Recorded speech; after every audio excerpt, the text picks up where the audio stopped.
warahmatullahi wabarakatuh.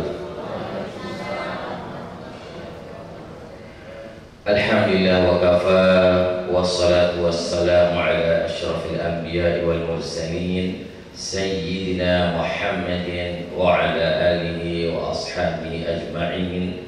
Subhanaka la ilma lana illa ma 'allamtana innaka antal alimul hakim. Rabbi shrah li sadri wa yassir li amri wahlul 'uqdatam min lisani yafqahu qawli, amma ba'du. Yang kita sama-sama muliakan Al-Mukarram Al-Ustaz Zainul Mustaqim, yang kita sama-sama muliakan Al-Mukarram Al-Ustaz Abdul Khaliq. Bapak-bapak, ibu yang dirahmati Allah Subhanahu wa taala, alhamdulillah wa syukurillah, pada siang hari ini kita masih diberikan kesehatan, keafiatan oleh Allah Subhanahu wa taala, sehingga pada siang hari ini kita dapat melaksanakan yaitu manasikul umrah.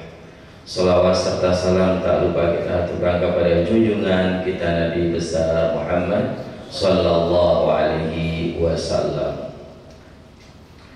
Bapak-bapak, ibu yang dirahmati Allah SWT, insyaallah untuk pemberangkatan umroh di sini ada dua kelompok, ada dua grup. Umroh yang plus Turki, insyaallah saya langsung yang akan membimbing Bapak Ibu. Untuk umroh yang plus Dubai, insyaallah yang akan membimbing Bapak Ibu Al-Ustaz Zainul Mustaqim. Dan untuk pemberangkatan antara Turki dengan plus Dubai berbeda jamnya. Kalau yang plus Turki, insya Allah paling telat kita sudah berada di bandara jam 6. Paling telat diusahakan sebelum jam 6. Kalau yang plus Dubai jam 2 siang sudah berada di bandara, berarti duluan yang ke Dubai. Nah, ini dua program. Tapi kalau mengenai manasiknya tidak ada dua program, cukup satu program. Saya nanti akan saya sampaikan karena ini semuanya landing Madinah saja. Ya, jadi semua kita landing Madinah. Yang plus Turki landing Madinah, yang plus Dubai landing Madinah. Jadi tidak ada yang langsung ke Mekah. Kalau berbeda itu yang susah, kita mau isi manasiknya. Harus dua-duanya kita sampaikan. Tapi kan ini sama, insya Allah nanti untuk manasik berikutnya nanti akan disampaikan di Madinah juga. Nah, jadi yang perlu diperhatikan Bapak Ibu, jadi yang plus Dubai maupun plus Turki, sebelum kita berangkat menuju ke bandara Soekarno-Hatta, disunahkan oleh baginda Rasulullah sallallahu alaihi wasallam. Karena setiap Rasulullah SAW melaksanakan ibadah haji maupun ibadah umroh, yang diamalkan adalah adabul musafiri lil haji wal umrah. Adabnya, etikanya orang bepergian karena melaksanakan ibadah haji dan ibadah umrah. Yang pertama adalah an-niyatul ikhlas. Niat ikhlas. Tanamkan niat kita lillahi ta'ala. Kalau ke negara-negara yang lain gak ada masalah, tidak dengan ikhlas. Tapi karena ibadah ini harus dengan niat ikhlas. Karena apa? Kalau niat kita tidak ikhlas semata-mata karena Allah SWT, maka ibadah kita ditolak, tidak diterima oleh Allah SWT. Disebutkan dalam Al-Quran dan disebutkan dalam hadis dan dijelaskan oleh para ulama kita. Yang disebutkan dalam Al-Quran itu yaitu di surat Al-Baqarah Bismillahirrahmanirrahim. Wa ma umiru illa liya'budullaha mukhlishina lahuddin. Katanya Allah SWT, tiadalah aku perintahkan kepada kalian untuk menyembah Allah dalam keadaan ikhlas semata-mata lillahi ta'ala. Beribadah yang diwajibkan oleh Allah SWT harus dengan ikhlas, yang sunnah pun harus dengan ikhlas. Oleh karena itulah dijelaskan di dalam hadis oleh baginda Rasulullah SAW, innamal a'malu binniyat. Segala perbuatan itu disertai dengan niat. Kalau niat kita baik, insya Allah kita akan mendapatkan yang baik. Tapi kalau niat kita tidak baik, kita tidak akan mendapatkan yang baik. Oleh karena itulah dijelaskan oleh para ulama kita, la yaqbalul a'mala illa bil ikhlas. Tidak diterima amal ibadah kita kecuali dengan ikhlas. Amal ibadah apapun, melaksanakan sholat lillahi ta'ala. Karena itu kita mulai dari takbiratul ihram, Allahu Akbar. Melaksanakan ibadah puasa lillahi ta'ala, melaksanakan ibadah haji lillahi ta'ala, melaksanakan ibadah umrah lillahi ta'ala. Karena tadi sudah disebutkan sama qari kita di dalam Al-Quran, dijelaskan wa atimul hajja wal umrata lillahi ta'ala. Sempurnakanlah oleh kalian haji dan umrah karena Allah Subhanahu wa ta'ala. Oleh karena itulah Bapak Ibu, ini pentingnya mengenai masalah niat kita ini. Sebelum kita berangkat, tanamkan niat kita menjalankan ibadah umrah ini semata-mata karena Allah SWT dan karena perintah Allah SWT. Karena ibadah umrah itu juga hukumnya wajib, bukan sunnah. Karena di dalam Al-Quran sudah dijelaskan wa atimul hajja wal umrata lillah, dan sempurnakanlah dan kerjakanlah ibadah haji itu dan umrah. Dia menggunakan wawu atap. Kalau kita hubungkan dengan ilmu nahwu, itu tidak bisa dipisahkan antara haji dengan umrah. Makanya hukumnya sama-sama wajib hukumnya. Apalagi kita melihat situasi dan kondisi sekarang. Kalau kita ingin mau berangkat ibadah haji lewat reguler, kita nunggu sampai 25 tahun, bahkan ada sampai 30 tahun. Kalau di daerah saya di Lombok 35 tahun nunggunya. Sekarang kita daftar nunggu 35 tahun. Kalau kita daftar umur 50 tahun, dapatnya 85 tahun. Kalau kita daftar umur 55, udah berapa umur kita?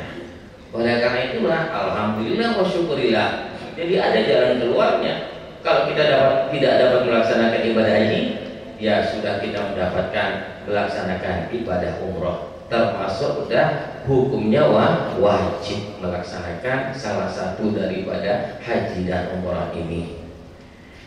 Yang kedua, Bapak Ibu, istallah lil walidain, meminta ridha kepada kedua orang tua kita, minta maaf, minta ridha orang tua kita sebelum kita berangkat. Karena istallah lil walidain ini disebutkan banyak sekali dalam Al-Quran. Banyak sekali disebutkan Al-Quran, di dalam Al-Quran. Salah satunya adalah wa wasainal insana biwalidayhi ihsana. Jika disebut ihsana, artinya kita diwajibkan untuk berbakti kepada kedua orang tua kita. Berbakti kepada kedua orang tua kita yang masih hidup maupun sudah meninggal dunia. Karena apa Bapak Ibu? Bapak Ibu menjadi orang yang sukses bukan karena kemampuan kita sendiri, bukan karena kecerdasan kita sendiri, karena doa kedua orang tua kita. Kita menjadi ini karena doa orang tua kita. Sekarang wajib hukumnya kita istallah lil walidain, meminta ridha kepada kedua orang tua kita. Karena ketika ada seorang sahabat yang melaksanakan ibadah haji bersama para sahabat yang lain, ketika melafazkan niat untuk melaksanakan ibadah haji, mereka melafazkan niat semuanya dengan niat apa? Yaitu labbaik Allahumma hajjan, Tapi ketika melafazkan kalimatun thayyibah, kalimat yang baik yang disunahkan oleh baginda Rasulullah SAW, yaitu labbaik Allahumma labbaik labbaik la syarika laka labbaik innal hamda wan ni'mata laka wal mulk la syarika lak, dengan doa-doa yang lain. Itu satu orang sahabat tidak bisa melafazkan kalimatun thayyibah itu, yang semua pada melihat, kenapa kok ini satu orang tidak bisa melafazkan kalimatun thayyibah ini? Namanya seorang sahabat itu adalah Al-Qamah. Lalu sahabat memanggil Rasulullah SAW. Lalu Rasulullah SAW itu menanyakan kepada para sahabat, apakah masih hidup kedua orang tuanya? Lalu dijawab oleh para sahabat, masih ya Rasulullah, masih hidup ibunya ya Rasulullah. Lalu dipanggil ibunya, lalu ditanya, apa kesalahan anakmu ini? Padahal kalau kita melihat kesalahannya tidak terlalu berat dibandingkan kesalahan anak akhir zaman sekarang ini. Kalau dulu gak ada yang berani memukul orang tua, gak ada yang berani meneriaki orang tua, menyalahkan orang tua gak berani. Tapi kalau akhir zaman sekarang ini banyak yang memukul orang tuanya, bahkan banyak yang tidak mau memberikan apapun kepada kedua orang tuanya. Ta'limul manasikil umrah, mempelajari manasik seperti sekarang ini. Makanya kita diajarkan sehari sebelum kita berangkat diajarin manasik. Nanti di Madinah juga akan diajarin manasik. Tidak bisa cukup sekali aja ini. Nah, itu. Dan nanti disempurnakan lagi di Madinah sebelum kita berangkat ke Mekah. Nah, ini tahrimul manasik wal umrah. Ini berdasarkan hadis Rasulullah SAW. Apakah dalam hadis Rasulullah SAW? Khudhu anni manasikakum. Pelajarilah oleh kamu sekalian akan manasik haji dan manasik umrah. Karena kalau kita tidak mempelajari manasik ini, bagaimana kita akan mendapatkan ibadah umrah yang sempurna? Bagaimana kita akan mendapatkan ibadah umrah supaya ibadah umrah kita menjadi mabrur, yang diterima oleh Allah SWT, yang dikabul oleh Allah SWT? Karena seluruh jamaah menginginkan ketika melaksanakan ibadah umrah maupun ibadah haji untuk mendapatkan ibadah haji atau ibadah umrah yang mabrur. Karena apa? Karena di dalam hadis menyebutkan al-hajjul mabrur wal umratul mabrur laisa lahu jazaa'un illa jannah. Haji mabrur, umrah mabrur, tidak ada balasannya kecuali hanya surganya Allah Subhanahu wa taala. Orang yang melaksanakan ibadah umrah setahun sekali, kadang-kadang 2 tahun sekali, tetap menginginkan namanya ibadah umrah yang mabrur. Sebulan sekalipun tetap kita menginginkan ibadah umrah yang mabrur. Yang terakhir adalah melaksanakan sholat sunat safar. Jadi Bapak Ibu, sebelum kita keluar dari rumah menuju ke bandara, ambilkan wudu di rumah, sholat sunat 2 rakaat, namanya sholat sunat safar, atau disebut dengan sholat sunat musafir. Niatnya usolli sunnatas safari raka'ataini lillahi ta'ala. Dilaksanakan tidak dengan berjamaah, sendiri-sendiri. Yang dibaca ketika pada rakaat pertama adalah Al-Fatihah dengan surat Al-Kafirun. Pada rakaat kedua Al-Fatihah dengan Qul huwallahu ahad. Sudah hafal kuliah Al-Kafirun Bapak Ibu? Sudah hafal? Kalau nggak dihafal, boleh baca ayat-ayat yang lain. Khawatir nanti belum hafal, mantap hafalannya, nanti muter di tempat bacaannya. Qul ya ayyuhal kafirun la a'budu ma ta'budun wa la antum 'abiduna ma a'bud la a'budu ma ta'budun wa la antum 'abiduna ma a'bud. Nah, ini karena pernah terjadi sama jamaah saya dulu dari Lombok. Karena kebiasaan kalau di Lombok ketika pulang umroh, kalau langsung dia sholat berjamaah di musola di masjid, didorong jadi imam, pasti diharuskan jadi imam. Nah itu, jadi karena dia nggak mantap hafalannya, atau mungkin karena tumben baru kali menjadi imam, jadi hilang hafalannya. muter di tempat bacaannya. La a'budu ma ta'budun wa la antum 'abiduna ma a'bud. La a'budu ma ta'budun wa la. Berapa kali dibaca? Sampai 3 kali baru ditegur sama makmumnya. Nah, ini kalau ada di Lombok, apalagi haji. Oh, kalau haji itu langsung khotib. Menjadi khotib, makanya harus mempersiapkan diri. Kalau pulang dari haji harus dihafal khutbahnya yang mau dibaca, harus siap. Nah itu, kalian ibu-ibu tukang doa di acara-acara ibu-ibu itu dipakai. Karena apa? Karena dia keberkahan baru pulang umroh dan pulang haji. Tapi kalau di Jakarta saya nggak tahu gimana. Kalau di Lombok seperti itu adatnya. Nah itu. Bapak Ibu yang dirahmati Allah Subhanahu Wa Taala. Jadi insya Allah besok kita berangkat menuju ke bandara. Jangan lupa yang pertama adalah melaksanakan sholat sunat safar 2 rakaat. Setelah melaksanakan sholat sunat musafir 2 rakaat, berdoa mohon kepada Allah semoga kita sampai tujuan dalam keadaan sehat walafiat dan selamat sampai kepulangan. Kita mohon kepada Allah. Nah, baru Bapak Ibu jalan menuju ke bandara. Nah, nanti di bandara kalau memang melaksanakan sholat jamaah atau di pesawat melaksanakan sholat jamaah, berarti tayamum di pesawat. Jangan berwudu di pesawat, nggak boleh. Bahaya nanti. Apalagi nanti nggak bisa ngatur air. Karena tayamum ini semua mazhab membolehkan. Cuman ada satu mazhab yang wajib diqadha sholatnya, diulangi sholatnya. Nah, tayamum ini cara bertayamum Bapak Ibu di pesawat itu di kursi di depan kita.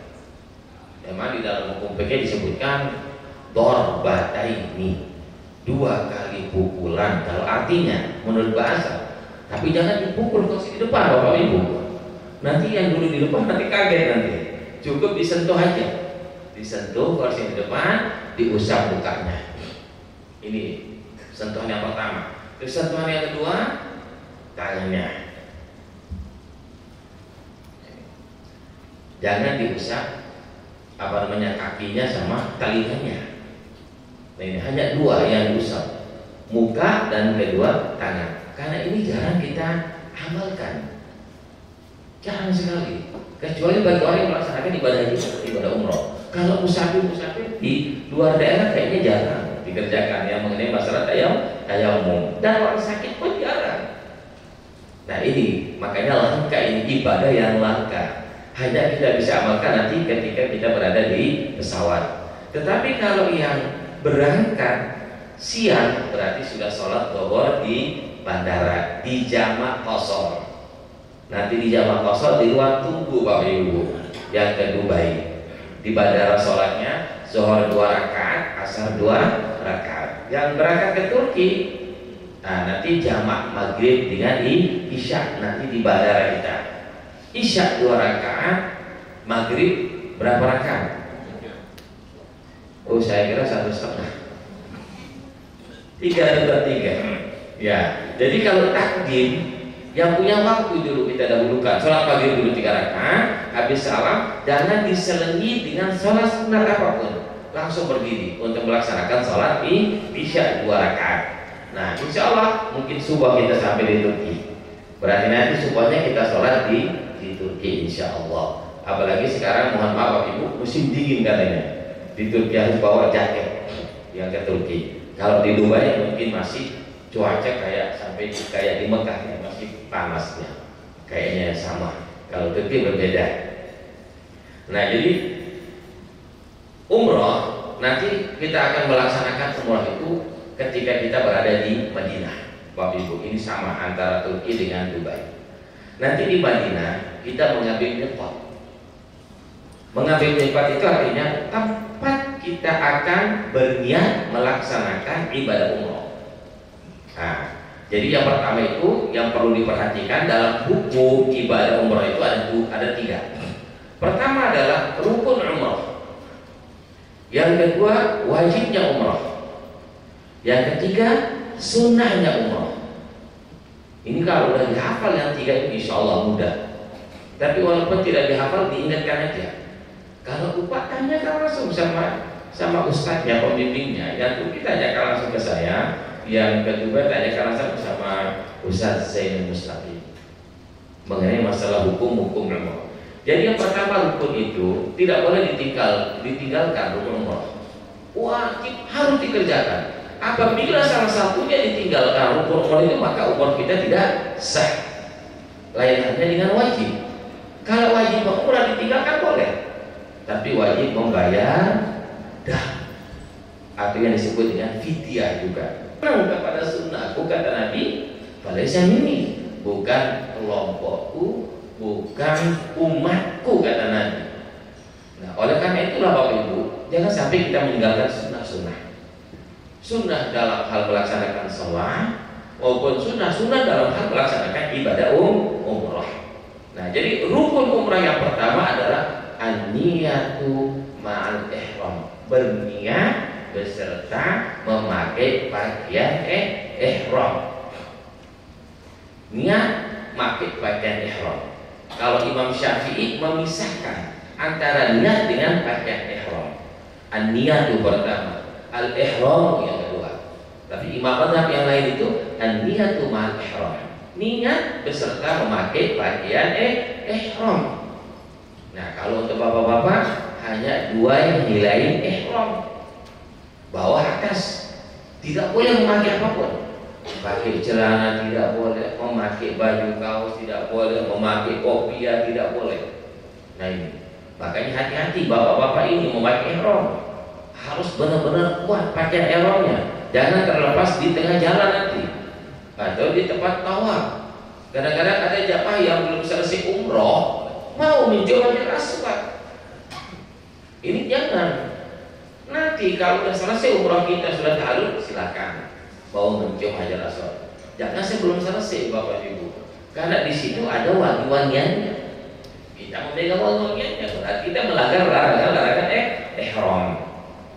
Nah, jadi niat apa niat kita dan di mana kita berniat, nanti insya Allah kita akan berniat di Abar Ali.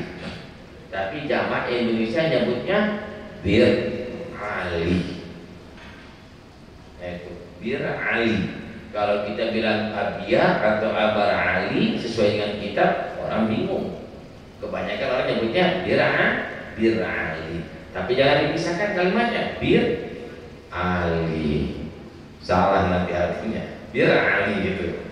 Nah, Abar Ali, disitulah kita berniat untuk melaksanakan ibadah umroh. Nah, sebelum kita berniat harus dilepas pakaian-pakaian untuk bapak-bapak. Hanya memakai dua helai pakaian ihram. Apa niatnya? Nawaitul umrata wa ahramtu biha lillahi ta'ala. Mari Bapak Ibu kita lafazkan niat supaya kita tidak ngantuk. Bismillahirrahmanirrahim. Nawaitul umrata wa ahramtu biha lillahi ta'ala. Nah, ini niat, lafaz niat untuk sendiri. Kalau untuk melaksanakan badal berbeda niatnya. Untuk melaksanakan badal umrah. Jadi badal umrah itu melaksanakan untuk keluarga yang sudah meninggal dunia. Kalau yang masih hidup tidak boleh badal umrah. Mungkin Bapak Ibu masih mampu untuk melaksanakan untuk kedua orang tuanya, silahkan dikerjakan badal umrahnya. Tapi kalau tidak mampu untuk melaksanakan untuk diri sendiri mengerjakannya, serahkan sama ustaz-ustaznya nanti untuk dikerjakan badal umrah. Bagaimana pahalanya? Bisa sampai pahalanya langsung begitu selesai dikerjakan, langsung mendapatkan pahala ibadah umrah kepada orang yang kita niatkan, yang sudah meninggal dunia. Nah, ini niatnya berbeda. Nah, itu niatnya harus disebut namanya siapa yang dikerjakan untuk badal itu. Kalau ini niat untuk diri sendiri.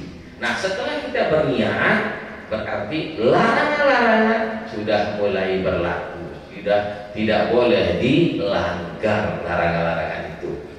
Nah, setelah kita berniat, disunnahkan untuk kita membaca doa yang disebut dengan talbiyah. Nah, mari Bapak Ibu kita baca talbiyah. labbaik Allahumma labbaik, labbaik la syarika laka labbaik,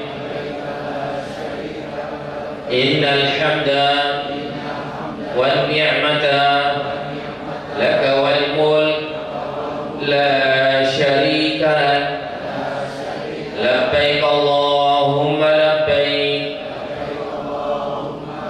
labbaik la syarika laka labbaik,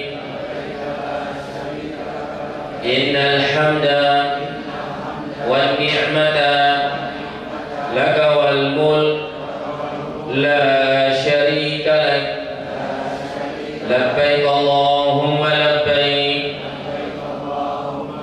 labbaik la syarika laka labbaik, innal hamda wan ni'mata laka wal mulk la syarika lak. Allahumma salli ala sayyidina Muhammadin wa ala ali sayyidina Muhammadin.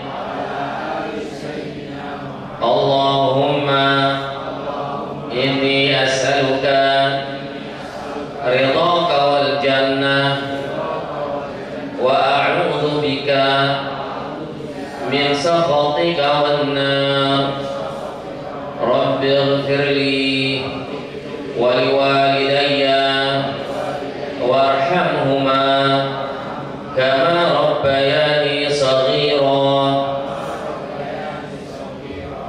Nah, jadi ketika kita melaksanakan ibadah umroh, jangan sampai kita melupakan mendoakan kedua orang tua kita. Karena apa? Ketika kita umroh, doa diijabah oleh Allah SWT. Orang tua kita mengharapkan doa kepada anak-anaknya yang soleh. Karena anak-anak yang soleh dan soleh itu wajib diijabah doanya oleh Allah Subhanahu wa Ta'ala. Apalagi ketika kita melaksanakan ibadah umroh, perbanyak doa untuk kedua orang tua kita. Rabbighfirli wa liwalidayya warhamhuma kama rabbayani shaghira. Seterusnya sampai di Mekah. Kalau capek istirahat, tapi hati-hati untuk bapak-bapak. Ketika kita berada di bis, kalau musim dingin, kadang-kadang nggak terasa ihram kita taruh di kepala kita. Nah ini kadang-kadang seperti itu. Kalau dingin udah tutup aja gelombang AC-nya supaya nggak terlalu dingin. Jangan ditutup kepalanya dengan barang apapun. Walaupun dengan pakaian ihram kita, itu hukumnya tidak boleh. Kalau kita menutup kepala kita dengan ihram kita, maka kita termasuk melanggar larangan-larangan ihram. Apa sanksinya? Sanksinya ketika kita melanggar larangan-larangan ihram itu ada 3. Ini namanya damut takhir.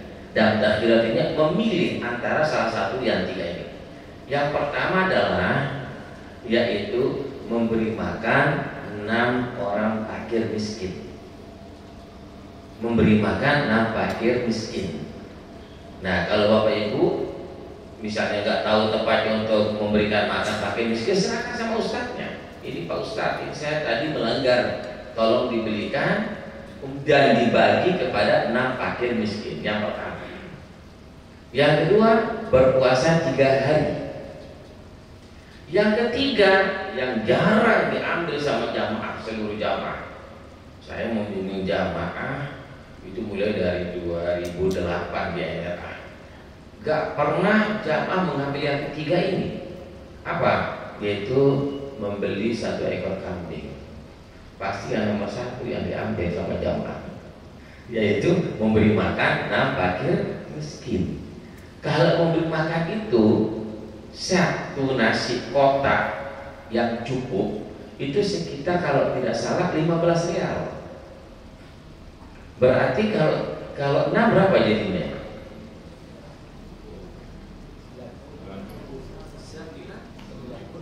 90. Pantaslah diambil yang 90 rial.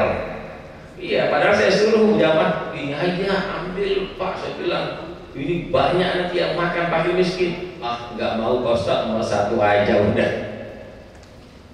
Karena yang nomor 3 itu bayarnya itu 1 ekor kambing kurang lebih 300 rial. Ya lumayan lah bedanya dibandingkan dengan yang 6 fakir miskin. Tapi hukumnya sama, sudah terlepas kita daripada melanggar larangan-larangan ihram. Ini nggak ada yang ngambil yang 1 ekor kambing, nggak ada sama sekali, nggak pernah. Pasti yang pertama yang diambil. Nah itu. Jadi larangan-larangan itu Bapak Ibu, walaupun kita mampu untuk membayar, tapi jangan sampai kita melanggar larangan-larangan ihram itu. Nanti itu yang akibatnya mengakibatkan pahala kita berkurang untuk melaksanakan ibadah umroh. Walaupun kita mampu, saya mampu Pak Ustaz, mau bayar berapa pun mampu. Tapi kalau kita sengaja melanggar, berarti kita istihza'an bil hukum. Kita menghina hukum Allah SWT. Itu tidak boleh. Kita sudah berusaha semaksimal mungkin untuk supaya kita terhindar dari larangan. Tiba-tiba kita melanggar, itu gak ada masalah. Bukan dalam keadaan sengaja. Terus kita lanjut, rukun yang kedua setelah niat adalah tawaf. Niat memakai pakaian ihram terus tawaf. Sampai di Mekah, nah ini pakai kereta api semua ya, pakai kereta ya. Ya, kalau pakai kereta kita mungkin malam juga kita nyampe. Pakai kereta malam juga kita nyampe karena kita berangkat kereta dari Madinah itu sore. Nyampe maghrib kalau tidak salah. Nyampe pakai kereta. Mungkin kita boleh tawaf nanti sekitar jam 9:30 malam. Kita boleh tawaf. Nah, jadi kita boleh tawaf jam 9:30 malam. Kita isi bensin dulu, isi perut kita dulu, makan malam di hotel, baru kita tawaf. Sudah kenyang baru kita tawaf. Selesai tawaf sa'i udah hilang, udah kenyang kita itu. Mau makan lagi nanti setelah tawaf dan sa'i. Nah, tawaf kita mulai 9:30. Kalau rame kita selesai sa'i sama tahallul itu sekitar jam 1. Kalau rame, kalau padat. Tapi kalau nggak rame, jam 12 sudah selesai kita, insya Allah.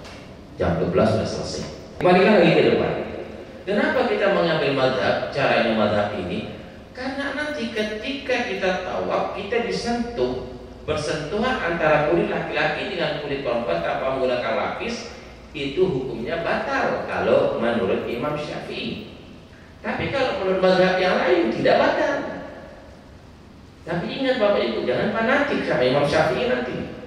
Ada dulu pernah jamaah saya, karena diajari sama ustaznya, nanti ketika kamu disentuh atau bersentuhan kulit laki dengan perempuan, keluar dari tempat tawaf, ambil air wudhu, jangan malas-malas.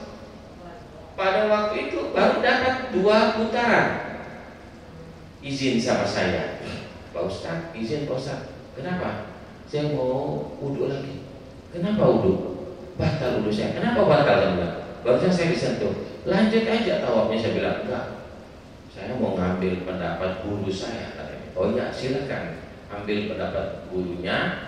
Nanti tapi saya tinggal, nggak bisa saya tungguin jamaah ini yang lebih banyak. Saya bilang, nanti kita ketemu di hotel. Saya mulai waktu itu 9:30. Saya selesai waktu itu jam 1. Dia belum selesai. Saya tungguin di hotel jam 3 malam belum selesai. Saya cari ke kamarnya. Subuh belum selesai. Tahu-taunya waktu sarapan baru selesai. Dia datang. Mana Ustaz Tawas? Dia nyamperin saya, datang. Ustaz, besok umrah yang berikutnya saya udah nggak mau pakai mazhab Imam Syafi'i. Kenapa? Saya bilang pakai itu. Saya bilang itu kan pendapat gurunya itu. Saya bilang pakai, nggak mau pakai mazhab yang lain, boleh pakai Imam Syafi'i. Enggak, saya kapok udah Ustaz. Karena apa? Waktu keluar ngambil air wudhu, keluar, dia mau masuk ke Masjidil Haram, di pintu gerbang disentuh, balik lagi wudhu. Habis itu wudhu lagi, Begitu masuk di area tawaf, mau mulai tawaf lagi, disentuh, balik lagi, muter bolak-balik keluar Masjidil Haram. Padahal kita sudah diberikan perbedaan mazhab. Boleh kita pakai mazhab yang lain. Yang penting kita sudah tahu hukumnya. Sekarang sudah saya jelaskan gimana cara berwudunya. Nah, itulah cara berwudunya mazhab selain Imam Syafi'i. Nggak boleh kita fanatik. Nah, itu apalagi di Mekah, di Saudi. Ada lampu hijau, tapi lampu hijaunya ke atas. Nah, itu. Jadi kita bisa memprediksi. Ketika kita mau sampai, baru kita istilah Bismillahirrahmanirrahim, Allahu Akbar. Tapi ingat, karena namanya pembimbing kan di depan, jamaah yang paling belakang di sini posisinya. Terus pembimbing kan Bismillahirrahmanirrahim, Allahu Akbar, Allahu Akbar. Jamaah semua yang paling belakang Bismillahirrahmanirrahim. Padahal belum sampai di posisi Hajar Aswad. Itu diperhatikan nanti.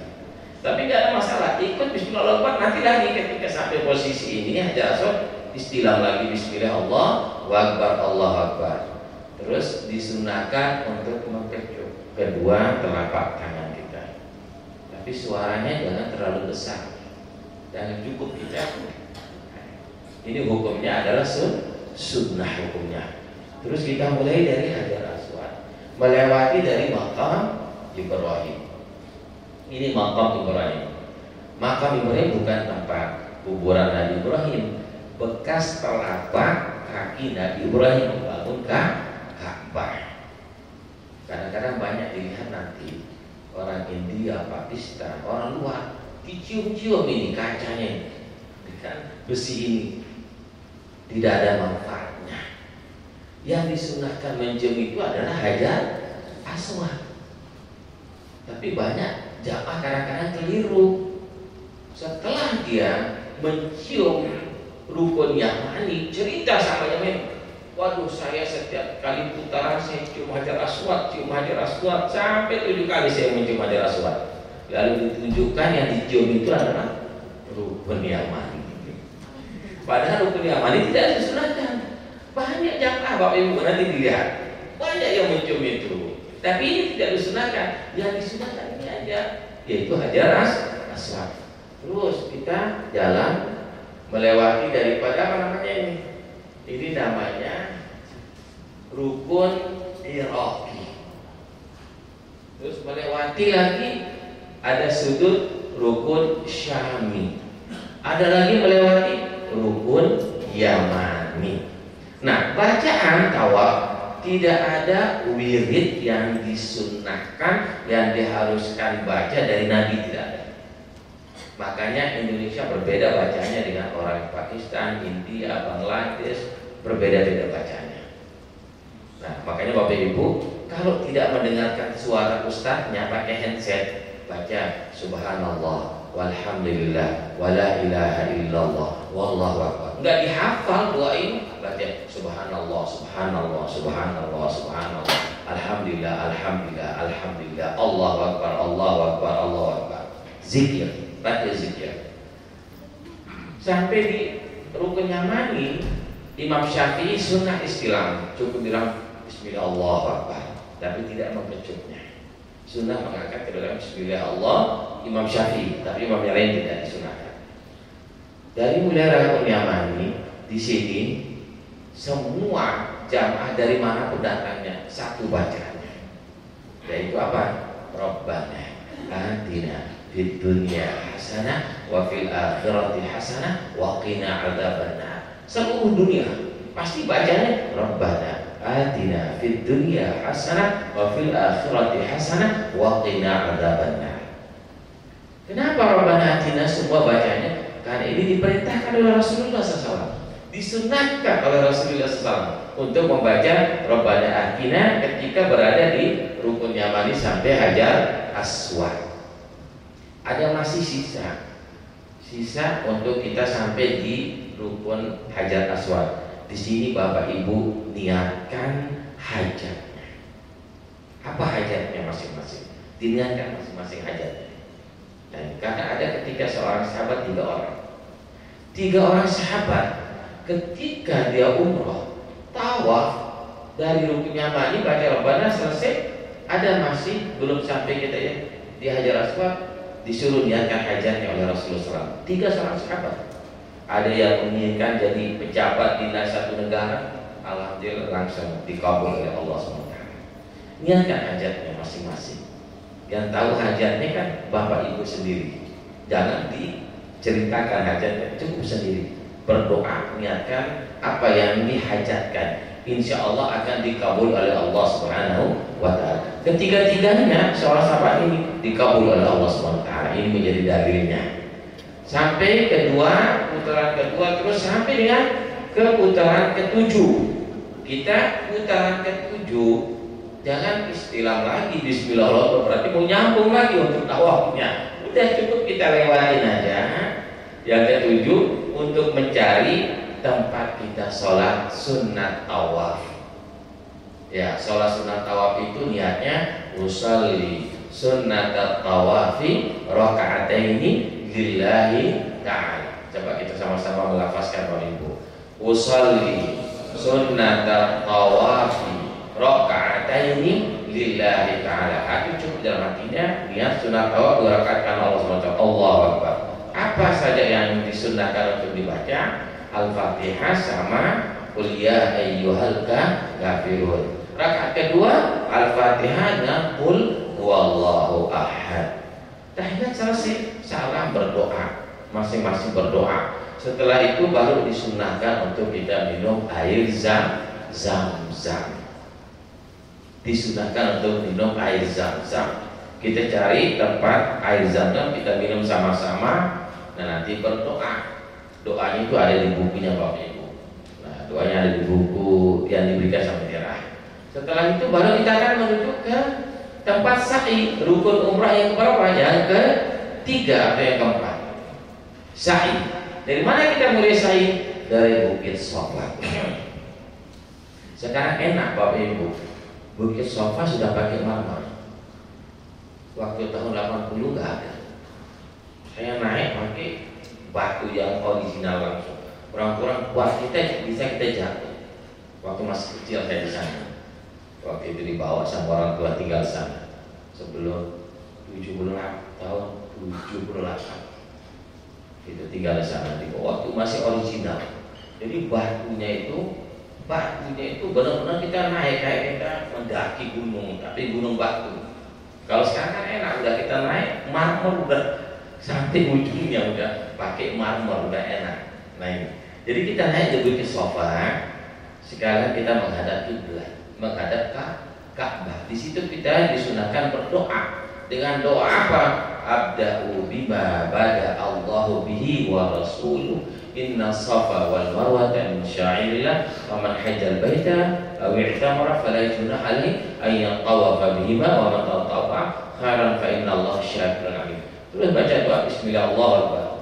Langsung kita berjalan dari Bukit Sofa menuju ke Bukit Marwah. Sebelum Bukit Marwah ada lampu hijau. Lampu hijau ini disunahkan. Nah sekarang ini kayaknya nggak ada yang begini. Ya, nggak ada ya. Hijau biasa dia. Nah, hijaunya nggak seperti ini. Tapi ada tandanya. Sedikit tandanya kalau sekarang. Itu ada lampu hijau. Di situ disunahkan untuk lari-lari kecil. Tapi disunahkan bagi bapak-bapak bukan ibu-ibu. Tapi kalau saya lihat jamaah yang lebih bersemangat ibu-ibu larinya. Nah ini terbalik, yang bapak-bapak lemas dia, yang ibu-ibu yang lari. Itu tidak disunahkan untuk ibu-ibu. Makruh hukumnya ibu-ibu, jangan lari. Juga jangan biasa aja ibu-ibu. Yang lari itu bapak-bapak. Tapi jangan terlalu kencang kayak lari maraton. Itu orang-orang buang-buang itu kadang-kadang mau nabrak kita larinya.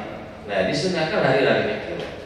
Ya, pasal itu lampu hijau dengan membaca doa Rabbighfir warham wa'fu wa takarram wa tajawaz amma ta'lam innaka ta'lam ma la na'lam innaka antallahul a'azzul akram. Nanti diikuti bacanya.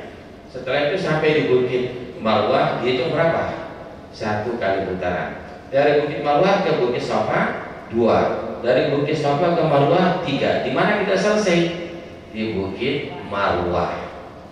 Di Bukit Marwah kita selesai. Kita keluar dari pintu Bukit Marwah. Di situ kita tahallul, rukun umrah yang terakhir mencukur rambut.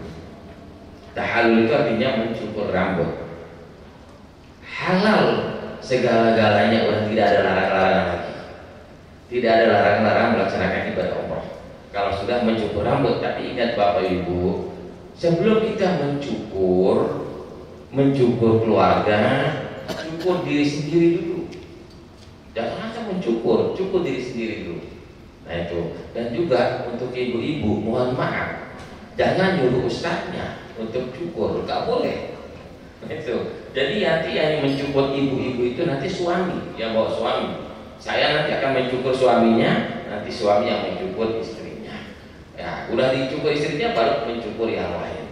Nah, 3 helai rambut paling sedikit. Nah, tapi untuk bapak-bapak yang paling afdol adalah menghabisi membotakin. Kenapa itu lebih afdol? Kita habisi rambut, kita botakin. Karena didoain oleh Rasulullah SAW 3 kali. 3 kali didoain oleh Rasulullah. Apa katanya? Rabbighfir lil muhalliqin. Rabbighfir lil muhalliqin. Allahumma ighfir lil muhalliqin. Allahumma ighfir lil muhalliqin. Allahumma ighfir lil muhalliqin. 3 kali didoain Rasulullah. Nah, setelah 3 kali didoain Rasulullah, ada seorang sahabat yang bertanya kepada Rasulullah, "Ya Rasulullah, bagaimana orang yang hanya mencukur rambut?" Baru didoain oleh Rasulullah, Allahumma ighfir lil muqassirin. Ampun 1 kali. Tapi kalau akhirnya sahabat tidak bertanya, tidak mungkin didoain oleh Rasulullah. Karena ada sahabat yang bertanya, maka didoain oleh Rasulullah 1 kali. 3 kali kita didoain, yang menghabisi rambutnya, yang tidak menghabisi rambutnya 1 kali didoain. Yang lebih afdal ya 3 kali.